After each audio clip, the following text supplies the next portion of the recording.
Notre présent, si tangible, si maîtrisé en apparence, est-il réellement le fruit de nos seules décisions conscientes? Ou bien ces fondations plongent-elles dans un terreau d'histoire ancienne, des épopées que l'on croyait éteintes, mais dont la résonance façonne encore, à notre insu, nos sociétés, nos convictions les plus ancrées, jusqu'au repli de notre psyché? Ces narrations primordiales, nous les avons étiquetées mythes, erreurs. Ce ne sont pas de simples fables décoratives, mais de puissantes matrices de psyché, des algorithmes narratifs qui ont paramétré notre lecture du réel, souvent en contournant notre vigilance. 5 d'entre elles, en particulier, opèrent comme les piliers d'une vaste architecture idéologique, un système d'influence qui a sculpté le cours de l'histoire et continue d'imposer les règles d'un jeu où nous évoluons continuellement sans en connaître les véritables maîtres. Quel pacte insoupçonné lie les divinités oubliées de la Mésopotamie aux réseaux neuronaux artificiels qui orientent nos vies numériques?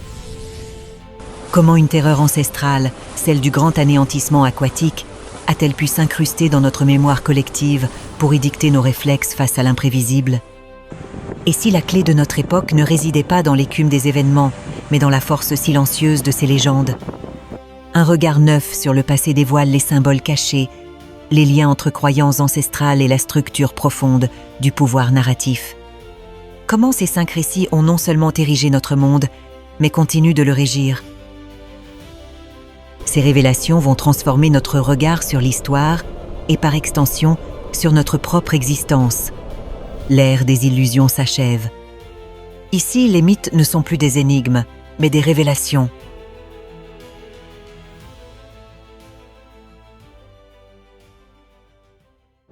Le mythe de la création. Avant que l'existence ne prenne forme, le chaos informe,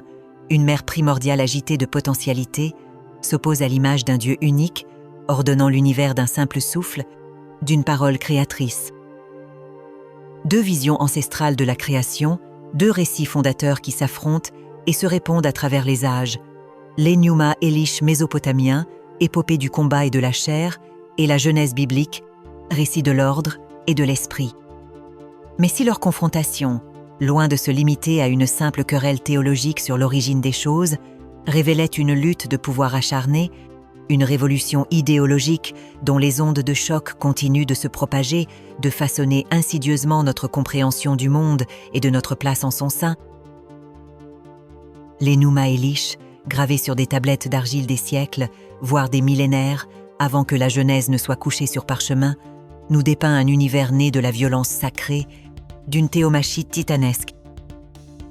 Marduk, jeune dieu solaire ambitieux, symbole d'un nouvel ordre patriarcal, démembre la déesse mère primordiale Tiamat, incarnation du chaos aquatique et monstrueux, pour façonner le ciel et la terre à partir de son corps supplicié.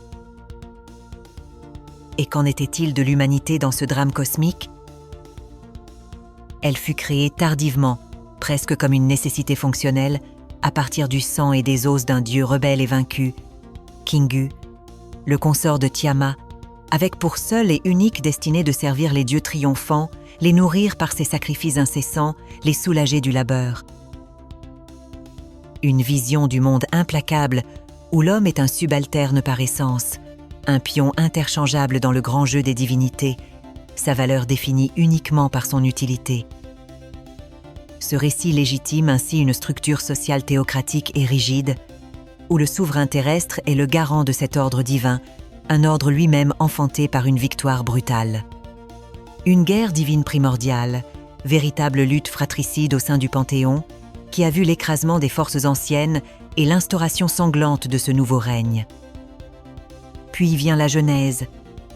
un récit d'une audace conceptuelle et d'une puissance subversive proprement stupéfiante pour son époque et son contexte géopolitique. La Genèse balaie d'un revers le Panthéon tumultueux, les généalogies divines alambiquées et les sanglantes guerres célestes pour imposer la figure d'un Dieu unique à la souveraineté absolue. Omnipotent, il ne combat personne, car nul ne peut s'opposer à lui. Il parle, et le monde est. La création n'est plus le résultat d'un conflit, mais l'émanation d'une volonté souveraine et ordonnatrice. Quelle est donc la stature de l'homme au sein de cet univers où Dieu règne sans partage? Il est façonné à son image, animé de son propre souffle divin. Il n'est plus cet esclave assigné au labeur sacrificiel, mais se voit promu intendant, partenaire privilégié de la divinité, investi d'une responsabilité envers la création. Cette conception représente une rupture philosophique et politique si radicale avec la pensée mésopotamienne ambiante qu'il faut en mesurer l'impact. Affirmer une telle vision au cœur d'un Moyen-Orient dominé par de puissants empires, Égypte, Assyrie, Babylone, dont les rois se proclamaient les fils, les élus, les représentants directs de panthéons divins complexes et souvent belliqueux, c'était un acte de défiance politique majeur, une affirmation d'identité singulière. La Genèse n'est pas qu'une cosmogonie parmi d'autres, c'est un manifeste révolutionnaire, une déclaration d'indépendance spirituelle et culturelle. Les parallèles narratifs entre les deux textes sont néanmoins troublants et vont bien au-delà du simple chaos initial ou de la création de l'homme en dernier. La séparation des eaux d'en haut et des eaux d'en bas, la création des luminaires pour régir le temps, l'apparition de la terre ferme, des échos indéniables qui suggèrent une matrice culturelle commune, ou du moins une connaissance et une réinterprétation des mythes voisins. Mais là où l'Enuma Elish utilise ces motifs pour justifier un ordre social immuable, une royauté divine écrasante et une humanité soumise, la Genèse les réoriente pour semer les germes d'une conception où chaque individu, portant en lui une étincelle du divin, possède une valeur et une dignité intrinsèques. Une idée dont la portée philosophique et politique, bien que souvent trahie ou dévoyée, nourrira, des millénaires plus tard, les concepts fondamentaux des droits de l'homme et de la souveraineté individuelle en Occident. Mais cette distinction fondamentale dans la conception de l'humain et de sa place a aussi son revers, son ombre portée. Si l'homme est créé à l'image de Dieu, désigné comme maître de la création, selon certaines interprétations du fameux « dominer la terre », cela n'a-t-il pas ouvert la voie, historiquement, à une exploitation sans limite et souvent destructrice de la nature, perçue comme une simple ressource à sa disposition, un objet à conquérir et à soumettre? L'Enuma Elish, en plaçant l'homme comme un simple serviteur, infime partie d'un cosmos bien plus vaste et puissant que lui, n'induisait-il pas, paradoxalement, une forme de respect plus craintif, une conscience de sa dépendance face aux forces naturelles et divines qu'il ne pouvait espérer contrôler? Et voici la question qui dérange, celle qui fait trembler les fondations de nos certitudes. Ces récits de création, en définissant une nature et une place pour l'homme, en établissant dès l'origine ce qui est bon ou voulu par les dieux, n'ont-ils pas, dès l'aube de la civilisation, tracé les lignes de fracture de nos plus grands conflits idéologiques et territoriaux? En opposant des visions du monde irréconciliables, en justifiant des hiérarchies sociales et de genre, en sacralisant des rapports de force et des droits de propriété, ces mythes fondateurs n'ont-ils pas fourni les armes conceptuelles et la légitimité morale, pour des siècles et des siècles, à ceux qui cherchaient à imposer leur ordre, à dominer leurs prochains, à conquérir et à convertir? La création du monde, telle que racontée, fut peut-être aussi, et surtout, la création du pouvoir, de ses mécanismes de légitimation et de ses inévitables abus. Une matrice narrative dont il nous est encore si difficile de nous affranchir.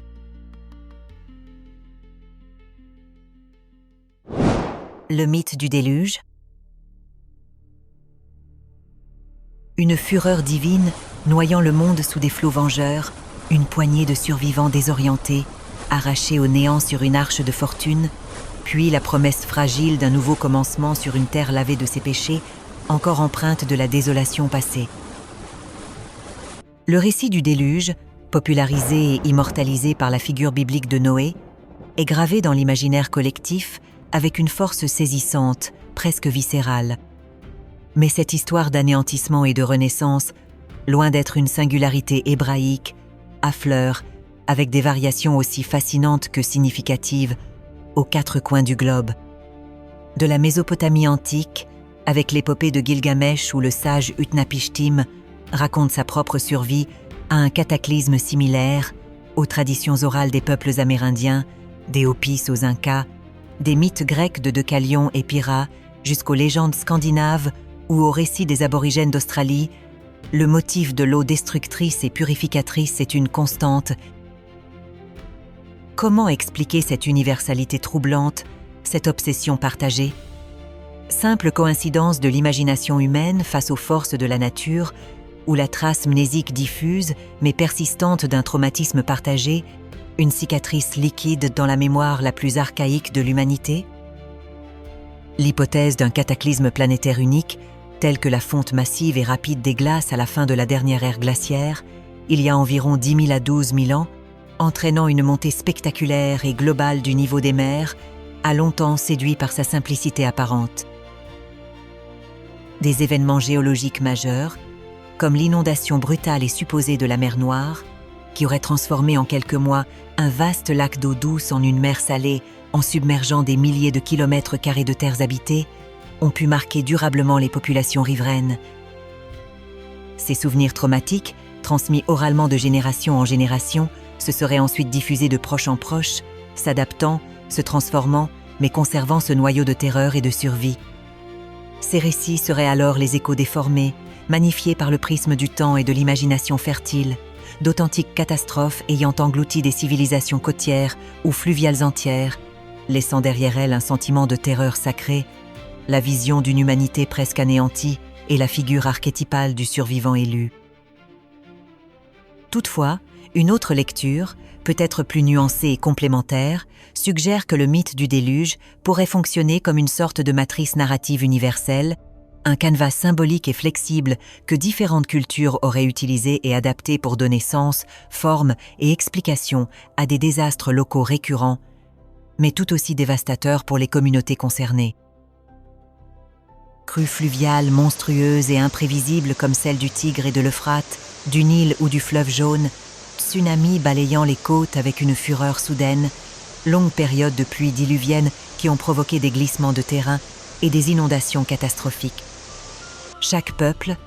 confronté à la précarité de son existence face à une nature parfois hostile,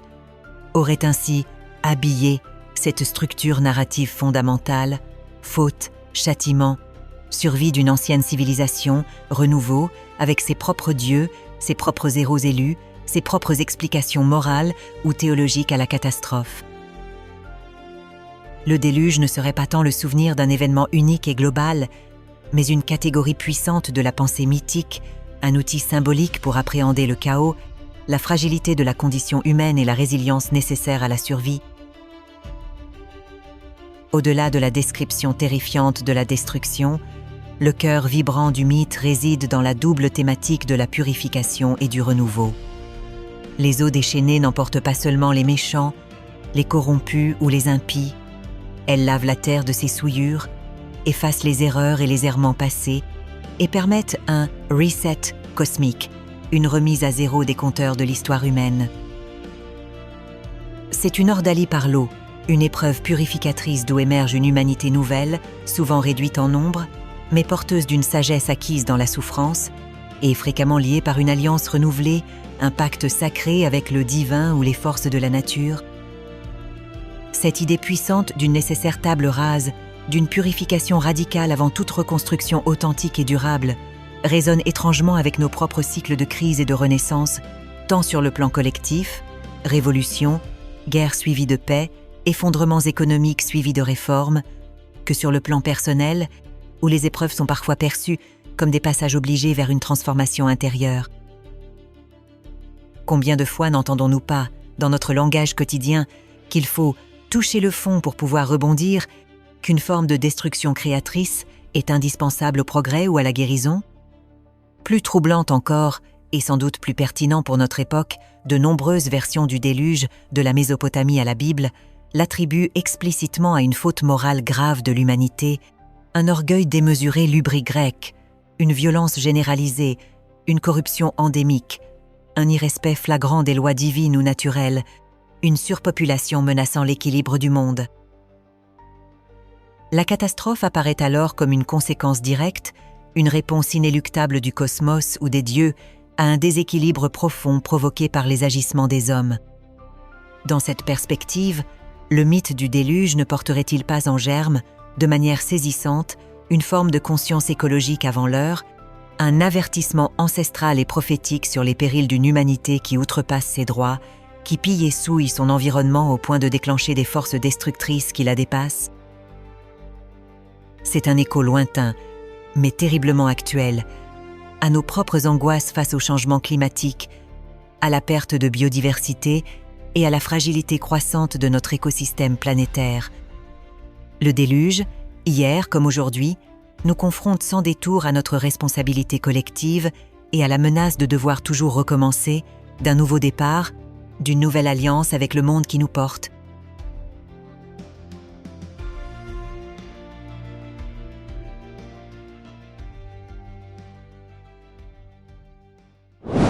Le mythe du héros. De l'antique Mésopotamie, où Gilgamesh, roi tourmenté, défie la mort et cherche désespérément l'immortalité après la perte de son ami Enkidu, aux chevaliers arthuriens engagés dans la quête mystique du Graal, symbole de pureté et de révélation spirituelle,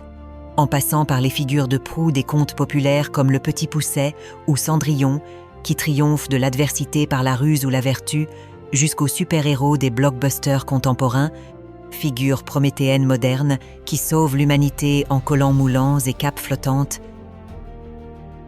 Une figure archétypale domine le panthéon infini de nos histoires, le héros. Celui ou celle qui, poussé par une nécessité intérieure ou un appel extérieur, quitte le confort anesthésiant et les certitudes du monde ordinaire, affronte des épreuves indicibles au seuil de l'inconnu, un royaume souterrain, une forêt enchantée, une galaxie lointaine ou les abysses de sa propre âme, et revient, s'il survit, profondément transformé, porteur d'un don précieux, d'une sagesse nouvelle ou d'un ordre restauré pour sa communauté. Cette figure nous fascine, nous inspire, nous émeut, car elle incarne notre potentiel de dépassement et notre soif inextinguible de sens. Et si, derrière la diversité foisonnante de ces incarnations culturelles, de ces visages changeants au gré des époques et des civilisations, se cachait une structure unique, un schéma narratif universel, le véritable code source, l'empreinte fondamentale de toutes nos légendes les plus puissantes? C'est la thèse audacieuse et révolutionnaire avancée au milieu du XXe siècle par le mythologue américain Joseph Campbell dans son ouvrage majeur « Le héros aux 1001 visages ». Campbell, en comparant avec une érudition impressionnante les mythes, les contes et les rituels du monde entier, a identifié une trame récurrente, une sorte de parcours initiatique qu'il a baptisé le monomythe ou le voyage du héros. Ce voyage se décompose typiquement en plusieurs étapes clés, bien que toutes ne soient pas toujours présentes ou explicitement formulées. Il y a d'abord l'appel à l'aventure, qui vient perturber la quiétude initiale du protagoniste. Cet appel est souvent refusé dans un premier temps, par peur, par inertie ou par sentiment d'incapacité. Survient alors la rencontre avec un mentor, un vieil homme sage, une fée marraine, un guide spirituel ou une aide surnaturelle qui encourage le héros et lui fournit parfois un talisman ou un conseil crucial. Vient ensuite la traversée du premier seuil, le point de non-retour où le héros s'engage véritablement dans le monde extraordinaire, laissant derrière lui les rivages familiers. S'ensuit une série d'épreuves et de tests où il rencontre des alliés précieux et affronte des ennemis redoutables qui sont autant d'obstacles sur son chemin.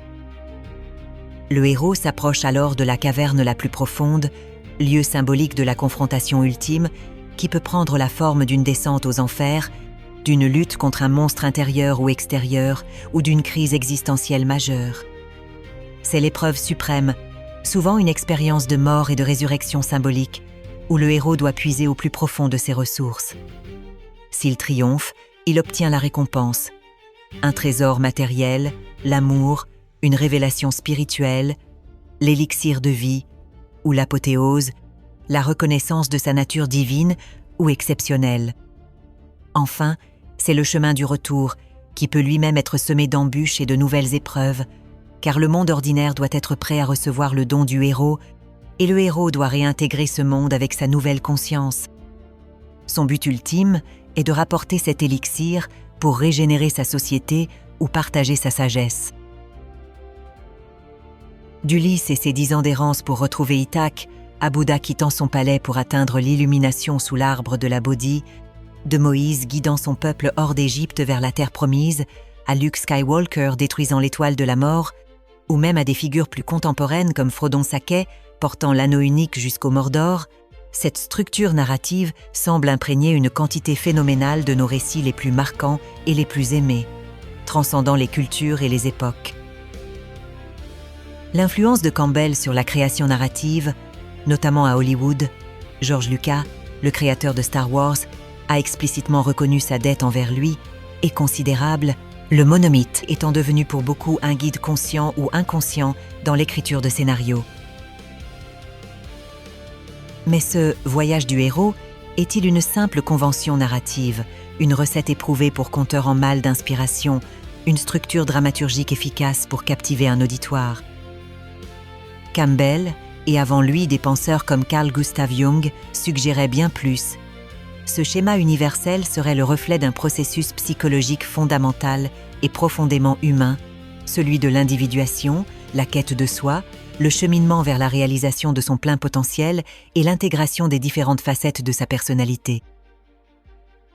Le voyage extérieur du héros, avec ses monstres et ses trésors,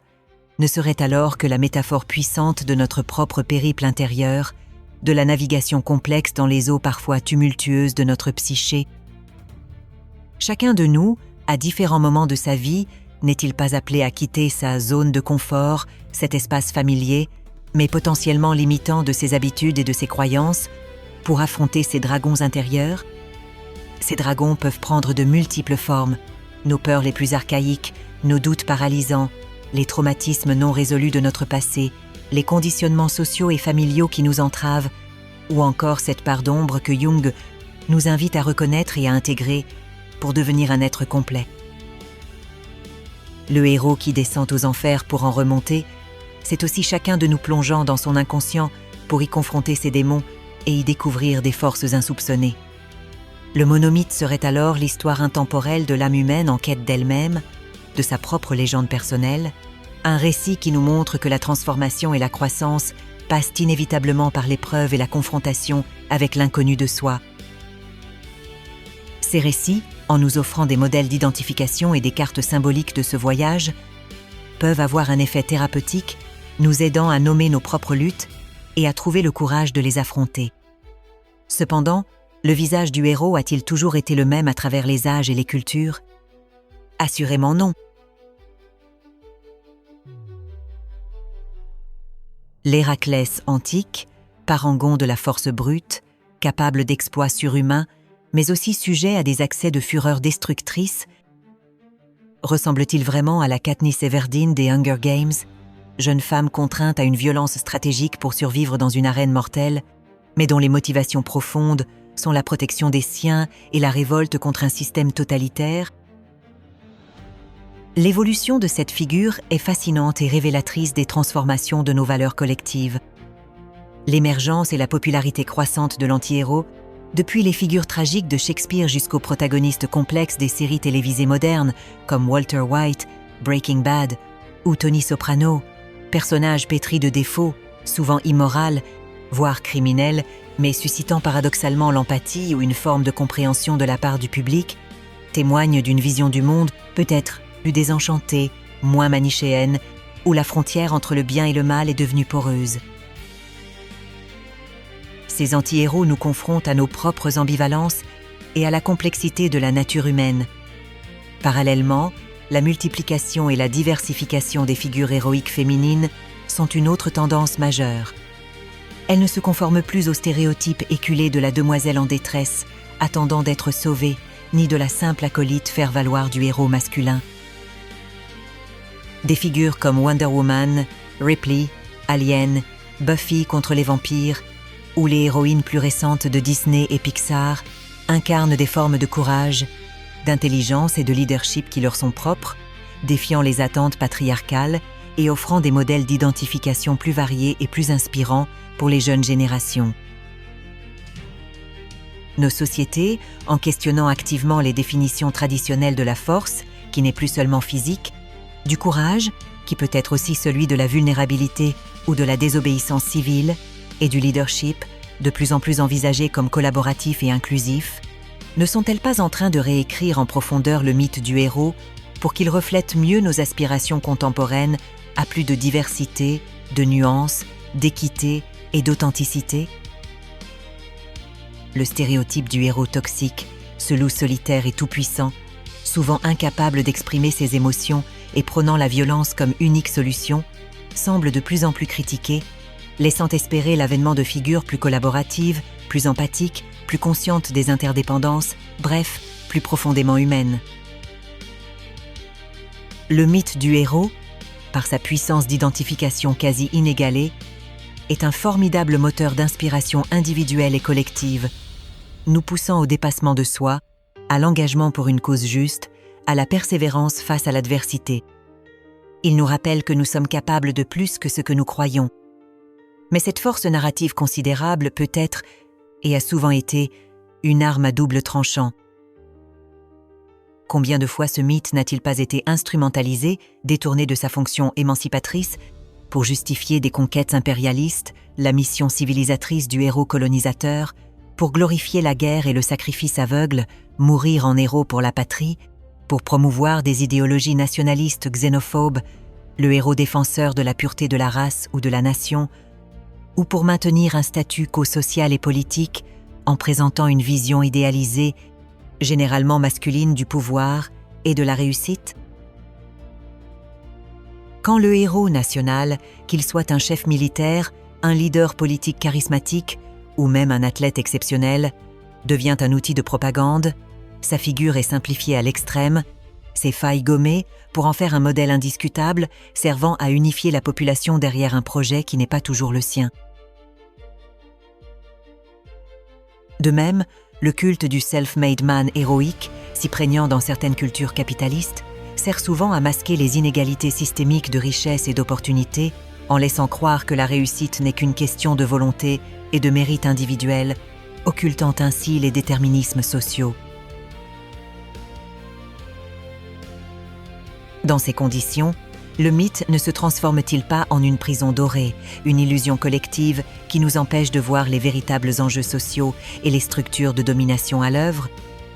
Déconstruire ces usages manipulateurs, apprendre à lire entre les lignes des récits héroïques qui nous sont proposés, est peut-être le nouveau voyage héroïque qui s'impose à notre époque, celui de développer un esprit critique aiguisé, de discerner, derrière les épopées séduisantes et les figures charismatiques, les structures de pouvoir qu'elles servent, consciemment ou inconsciemment, à légitimer. Car le véritable héroïsme, aujourd'hui, dans un monde complexe, interconnecté et confronté à des défis planétaires, ne résiderait-il pas moins dans l'exploit individuel spectaculaire que dans la capacité collective à faire preuve de courage civique, à forger des alliances improbables, à cultiver l'empathie et la solidarité pour construire ensemble un destin commun plus juste, plus durable et plus éclairé? Comprendre la mécanique du mythe du héros, c'est déjà commencer à s'en libérer pour en inventer de nouvelles formes, plus adaptées aux défis du XXe siècle.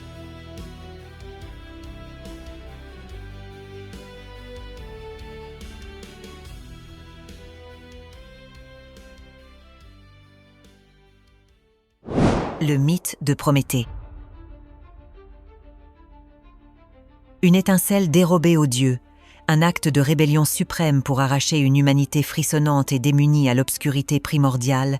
à l'ignorance et à la misère d'une existence soumise aux caprices bruts de la nature, où elle vivait, selon certains récits, dans des cavernes, sans défense contre les bêtes sauvages ni contre le froid.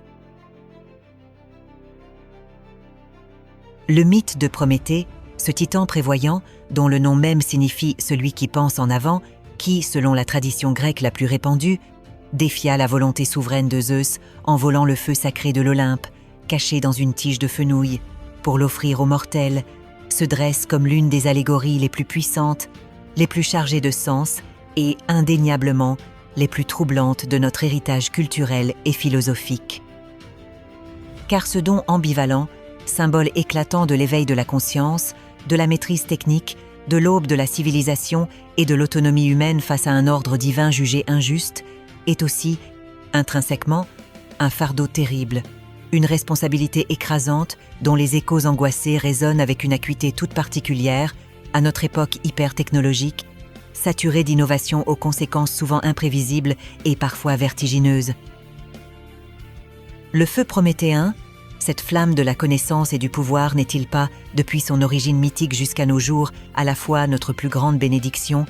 la source de nos progrès les plus spectaculaires, et notre plus dangereuse malédiction, le spectre de notre propre démesure et, potentiellement, de notre autodestruction?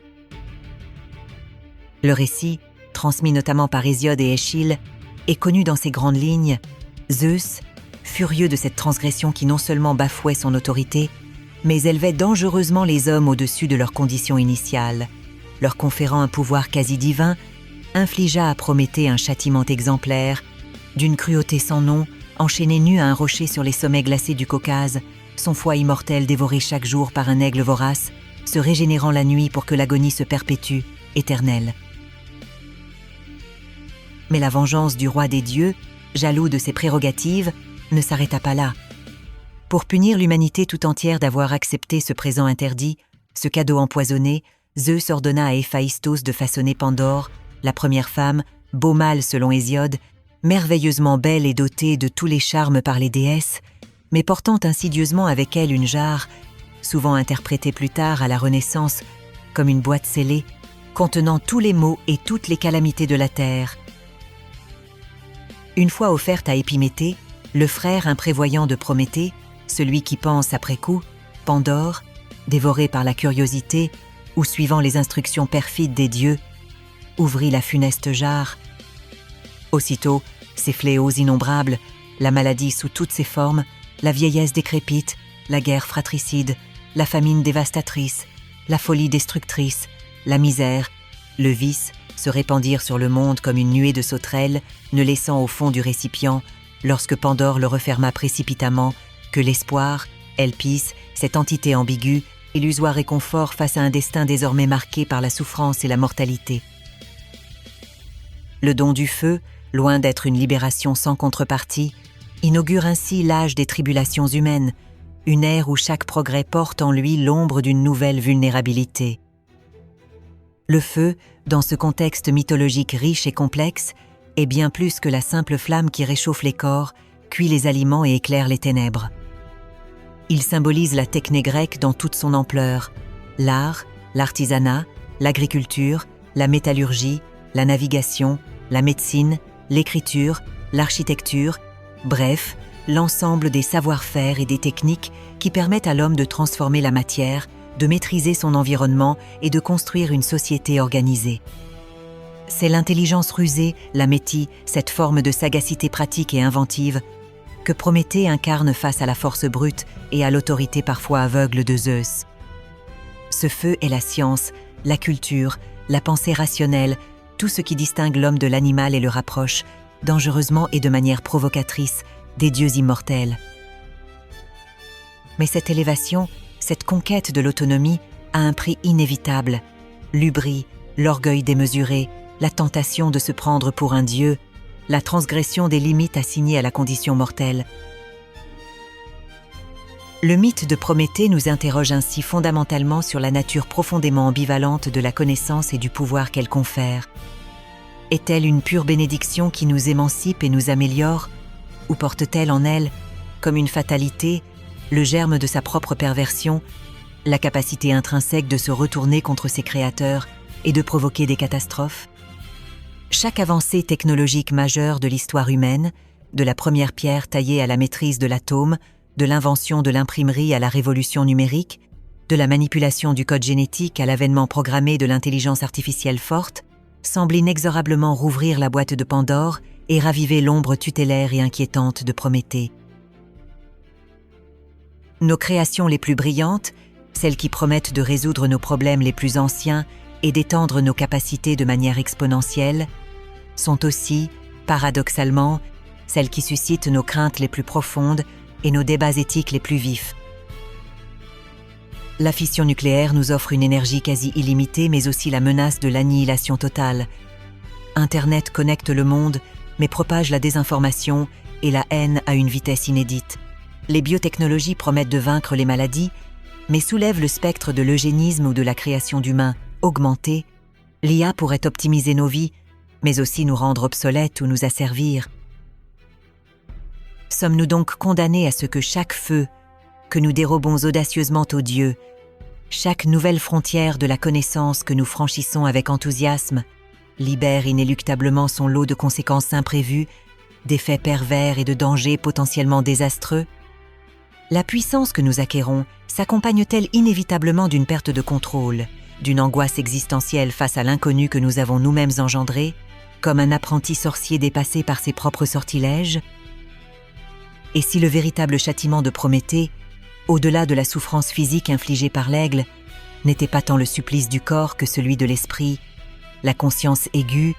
omnisciente et perpétuelle des conséquences futures, souvent tragiques, de ses actes bienveillants?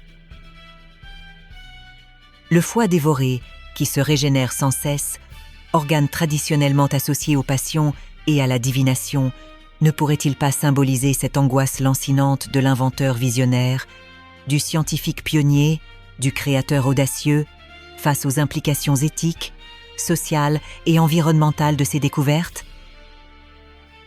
Cette responsabilité, souvent écrasante et solitaire, de devoir anticiper l'inanticipable, de peser les bénéfices immédiats contre les risques à long terme, de guider l'usage de technologies qui, par leur complexité et leur puissance, nous dépassent parfois individuellement et collectivement. L'éthique, avec ses comités, ses moratoires, ses débats sans fin, serait-elle notre foi dévorée moderne, le lieu d'une tension constante et douloureuse entre la soif inextinguible de savoir, de progrès, d'innovation et la nécessité impérieuse de la prudence, de la responsabilité, voire du renoncement? Prométhée est aussi, et c'est là toute sa complexité et sa modernité persistante, la figure emblématique du rebelle nécessaire,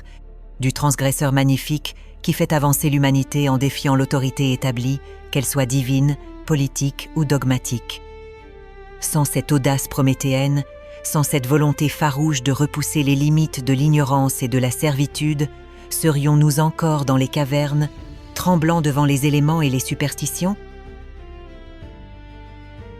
C'est le Prométhée romantique, célébré par Goethe ou Shelley, symbole de la liberté de l'esprit et de la lutte contre la tyrannie.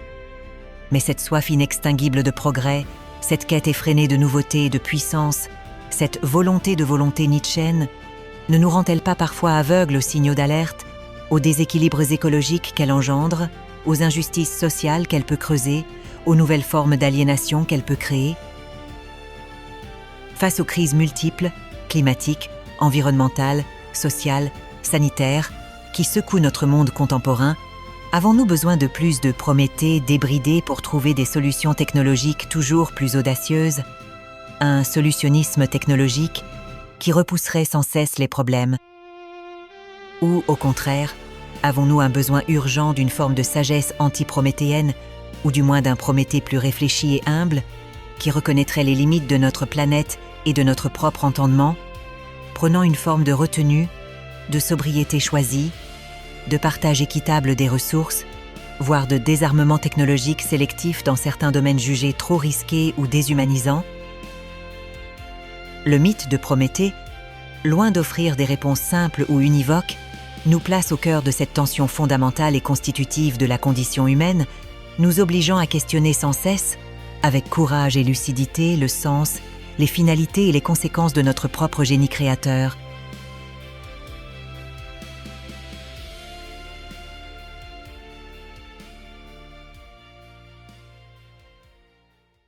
Le mythe du paradis perdu. Il y avait une fois un temps immémorial, baigné d'une lumière éternelle, où la terre, dans sa générosité spontanée, dispensait ses fruits sans que nulle main ait à la cultiver. Il y avait une fois où les rivières coulaient de lait et de miel, où les hommes et les femmes, parés d'une innocence native, vivaient en harmonie parfaite avec une nature luxuriante et bienveillante, ignorant la morsure de la maladie, l'ombre de la vieillesse et le fardeau du labeur pénible. Un état de grâce, une sorte de printemps perpétuel de l'âme et du monde, une innocence primordiale où le mal n'avait pas encore de nom. C'est l'âge d'or regretté, le paradis perdu dont le souvenir, ou plus exactement le fantasme tenace et universel, hante l'imaginaire humain depuis des millénaires, se transmettant de génération en génération comme une promesse murmurée. Du jardin d'Éden biblique, Éden de délices et de proximité divine, clos à jamais après la transgression originelle, à l'âge d'or décrit avec une poignante nostalgie par le poète grec Hésiode, où les mortels de la première race vivaient comme des dieux, le cœur libre de soucis, en passant par le mythe de l'Atlantide de Platon, cette cité magnifique et initialement vertueuse, modèle d'organisation et de sagesse, sombrant finalement sous les flots en châtiment de son orgueil et de sa corruption croissante. L'idée d'une perfection originelle, d'une plénitude initiale, irrémédiablement perdue, mais toujours ardemment désirée, traverse les cultures et les époques avec une constance remarquable. Pourquoi cette nostalgie si prégnante, si viscéralement ancrée, d'un passé que nous n'avons, selon toute vraisemblance, historique et scientifique, jamais collectivement connu sous cette forme idéalisée? Quelle fonction psychologique et sociale remplit ce rêve persistant d'une félicité évanouie, d'un bonheur sans ombre? Loin d'être une simple rêverie poétique, une échappatoire pour les âmes mélancoliques ou une simple fable pour enfants, le mythe de l'âge d'or fonctionne très souvent comme un puissant et dérangeant miroir critique tendu à notre présent, à ses insuffisances et à ses contradictions. En idéalisant un passé, qu'il soit situé aux origines brumeuses du temps, dans une société lointaine et idéalisée, ou même projeté dans un futur eschatologique, ces récits, par un effet de contraste saisissant, mettent cruellement en lumière les imperfections criantes, les injustices systémiques, les souffrances quotidiennes et les multiples aliénations qui caractérisent nos sociétés actuelles. Décrire un monde sans guerre, où les épées n'ont pas encore été forgées, c'est dénoncer avec une force décuplée l'absurdité et la barbarie des conflits qui nous déchirent et ensanglantent notre histoire. Imaginer une humanité vivant en symbiose avec la nature, respectueuse de ses rythmes et de ses dons, c'est souligner avec une acuité douloureuse notre propre rapport souvent prédateur, destructeur et court-termiste à l'environnement. Rêver d'une absence de hiérarchie sociale rigide, d'exploitation de l'homme par l'homme, d'une communauté où chacun contribue selon ses moyens et reçoit selon ses besoins, c'est questionner la légitimité des pouvoirs établis, des inégalités économiques flagrantes et des structures de domination qui nous enserrent. L'âge d'or est en ce sens une véritable utopie rétrospective, un outil rhétorique et philosophique d'une redoutable efficacité pour définir, par contraste et par négation des mots présents, ce qui manque fondamentalement à notre époque: la paix durable, l'équité sociale, la simplicité volontaire, une relation plus saine et moins aliénante au travail et à la communauté, un sens partagé de l'existence. C'est un étalon idéal, souvent inatteignable, à l'aune duquel nous sommes constamment invités à mesurer nos échecs collectifs, nos dérives morales et nos renoncements. Cette nostalgie poignante d'un état édénique, d'une harmonie primordiale, peut être un formidable moteur d'aspiration, une source intarissable d'inspiration pour tenter de construire un avenir meilleur, pour chercher activement à retrouver, ou plutôt à réinventer, une forme d'équilibre et de plénitude perdue. Les mouvements utopistes qui ont jalonné l'histoire, des communautés philosophiques de l'Antiquité aux communautés intentionnelles du XIXe siècle, comme les phalanstères fouriéristes ou les expériences de socialisme utopique, jusqu'aux écovillages et aux initiatives de transition écologique contemporaine, ne sont-ils pas, d'une certaine manière, des tentatives concrètes, parfois naïves, mais souvent courageuses, de recréer, ici et maintenant, des fragments de cet âge d'or, de mettre en pratique ces valeurs fondamentales? L'idéal d'une société sans classe, d'une démocratie directe et participative, d'un retour à la terre et à des modes de vie plus durables, d'une existence plus simple, plus authentique et moins matérialiste, puise souvent sa force mobilisatrice et sa légitimité morale dans cette vision d'une perfection originelle, d'un état de nature bienveillant. Mais cette même nostalgie, si elle n'est pas accompagnée d'une analyse critique rigoureuse, peut aussi devenir un refuge stérile, un frein puissant au progrès véritable, un rejet systématique et parfois irrationnel du présent au nom d'un passé magnifié, idéalisé à l'extrême et, par définition, inaccessible et souvent fantasmé. Le fameux « c'était mieux avant », érigé en dogme indiscutable et répété comme un mantra, peut conduire à l'immobilisme, à la peur panique du changement, à la méfiance envers toute nouveauté, voire à des courants politiques réactionnaires qui prônent un retour illusoire et dangereux à des valeurs prétendument traditionnelles ou à des structures sociales autoritaires, présentées comme les garantes d'un ordre perdu. Le mythe de l'âge d'or, dans certaines de ses interprétations les plus radicales, nationalistes ou passéistes, ne risque-t-il pas de devenir un obstacle majeur à l'innovation sociale, à l'adaptation créative et à la solidarité internationale nécessaire pour résoudre les crises complexes et interdépendantes de notre temps? Faut-il inlassablement regarder en arrière pour espérer avancer, ou ce regard rétrospectif, s'il devient exclusif, est-il une illusion potentiellement dangereuse, nous détournant des véritables défis du présent et de la construction patiente de l'avenir? Sur un plan psychologique plus intime, et sans doute plus universel encore, le paradis perdu ne symbolise-t-il pas avec une justesse troublante la nostalgie que tout être humain peut éprouver pour l'enfance, ou du moins pour une certaine image idéalisée de celle-ci? Cet état d'innocence relative, de protection quasi absolue sous l'égide parentale, d'apparente plénitude où les besoins fondamentaux semblaient comblés comme par magie, avant la confrontation inévitable avec les complexités, les ambiguïtés, les responsabilités écrasantes et les désillusions parfois amères du monde adulte.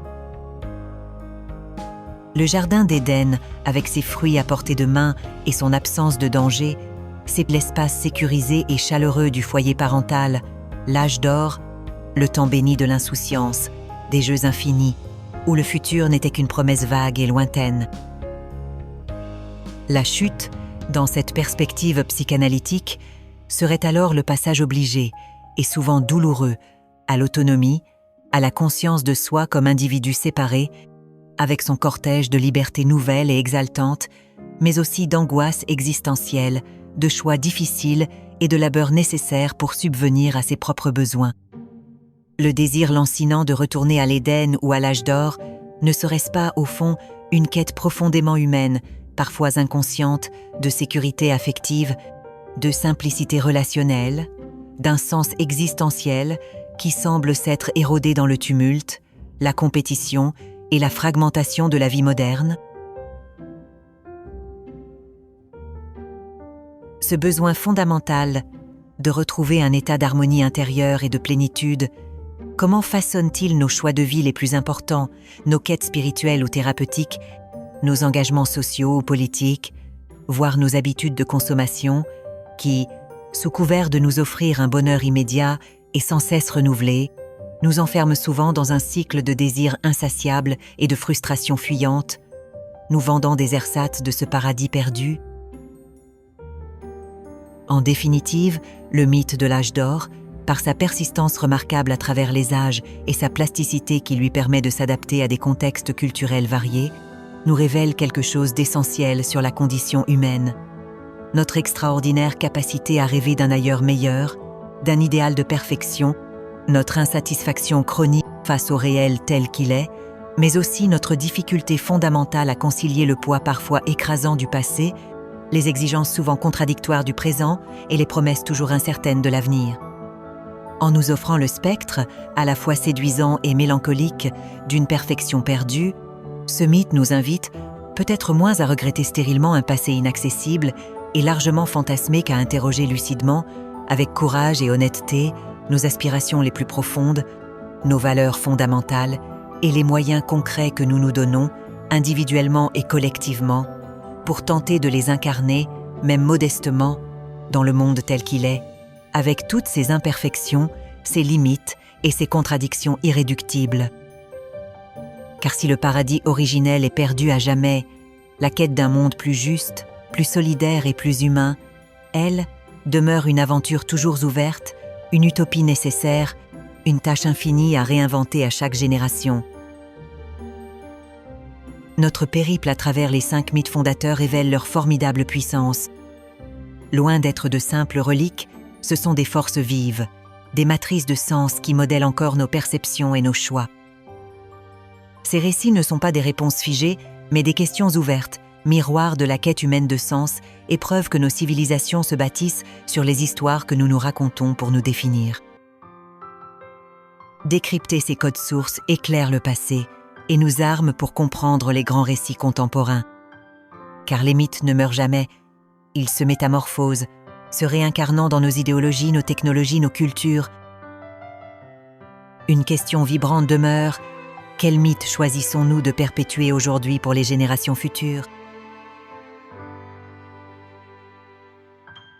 Le livre de ces mythes n'est jamais refermé. Le pouvoir de réinterpréter est entre nos mains, la plus vertigineuse et exaltante des aventures humaines.